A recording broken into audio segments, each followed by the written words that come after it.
মাংসটা দারুণ রান্না হয়েছে। কে রান্না করেছে গো? তোমার বোন। বৌদি সব কাপড় ধুয়ে দিয়েছি, তোমাদের তো খাওয়া হয়ে গেছে, আমি দুটো শুধু ভাত বেড়ে জল ঢেলে খাবো।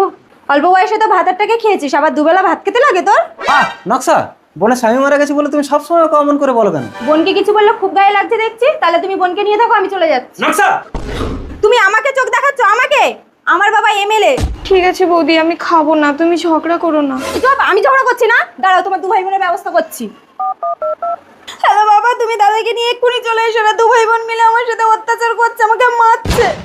তোদেরকে আমি জেলের ভাত খাওয়াবো। নকশা, বাবা তুমি এসছো, এরা দু ভাই বোন মিলে আমাকে শুধু মারে, আর ওই মেয়েটা আমাকে দিয়ে সব কাজ করায়, আমাকে খেতেও দেয় না, আর ওর দাদাকে নিয়ে সবসময় ঘরে দরজা বন্ধ করে শুয়ে থাকে। বৌদি দেখেছো বাবা, আমি বলেছি বলে আমাকে চোখ রাঙাচ্ছে। নকশা, তুই বাড়ি চল, এরকম একটা নোংরা লোকের সাথে তোকে ঘর করতে হবে না। বাবা তুমি